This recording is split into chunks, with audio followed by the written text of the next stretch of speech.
My name is Jeff. I own and operate SRS Tire and Auto and SRS Motorsports Division. I've been racing Miata since 2008, not exclusively the SpecMiata, but just performance touring, F all the way through A class, which would be equivalent to STL in some regards.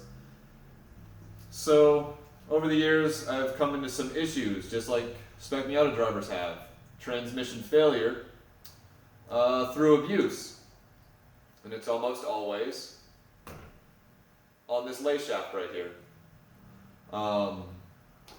It bends, breaks, explodes, blows the back half of the transmission off, or well, otherwise you just don't finish your race, and we all know that that is very frustrating.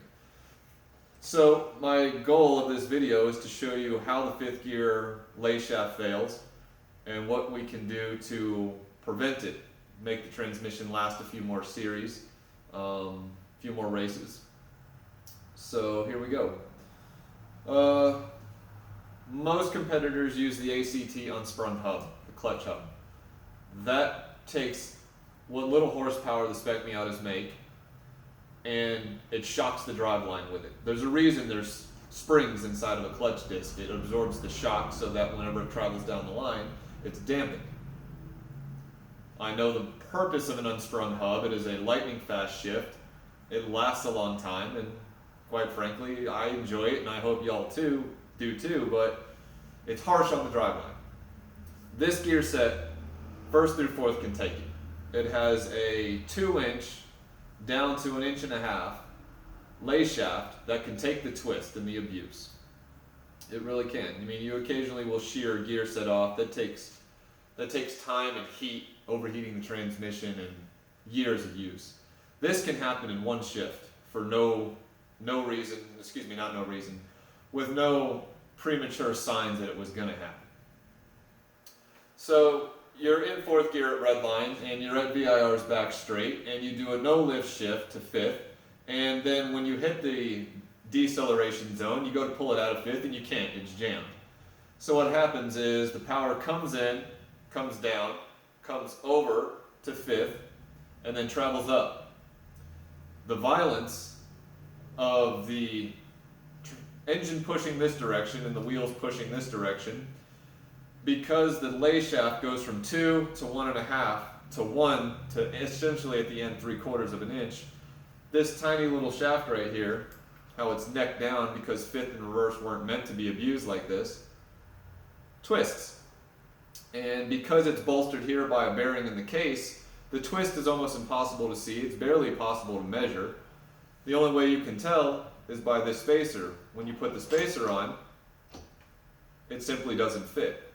It stops right there. And that right there exposes the bend. So this transmission would have to have the whole lay shaft pulled out of it, and I either have to buy a new one or I have to go to another transmission that has a good lay shaft and other bad parts and basically marry the two together. That is expensive for the consumer. Not terribly necessary, it's expensive for the consumer. I try and keep these transmissions in with the Miata philosophy, and that is affordable racing. $2,000 for a factory transmission is not affordable. So my purpose, as I may have stated already, who knows if you're all paying attention, is to bring some affordable aspects back to SpecMiata, and that's to try and get your transmissions as bulletproof as possible before you bend and break them. So, kind of like the buy nice or buy twice aspect of the auto industry. If I was to take a good transmission, say it's got a couple issues, typically the fifth gear synchros go bad, maybe bearings go bad. If I can get to your transmission before this bends, install this spacer, reseal it,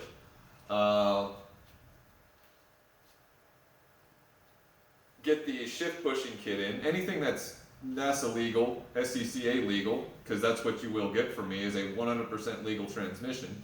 It does not a whole lot you can do. So I do everything to the extent of the rules, put it all back together, and I've given you a transmission that is as strong as the rules will allow. And I try and keep it between 800 and 1100, depending on whether or not you have a bad case or stripped out parts, or you know, if you hand me a core that is not usable, unfortunately you will be paying for a good one that I have, which adds about 250, 300 to the bill. So if you can get me a good transmission, I will give you a good transmission, and you will not have to pay me for the bad one you handed me. But whenever these things fail, your race is over. Either your transmission gets stuck in fifth, or it shears the entire thing off. And then this bounces around in your case, destroying it. Which is no bueno.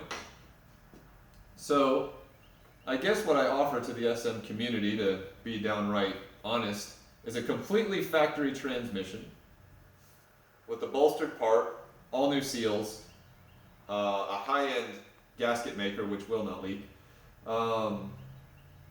fully clean products, nothing crazy, it's not fancy. I'm not giving you tricks and bells and whistles and things that I say, oh, I got cryo-treated gears, you got to spend $2,000 on this transmission. No, that's not legal. So, what you're getting from me is just as reliable as Mazda could have made the transmission, plus the bolster, the reseal, the labor, and me getting it to you. And that's it. So, I don't want to jerk myself off and tell you how amazing it is.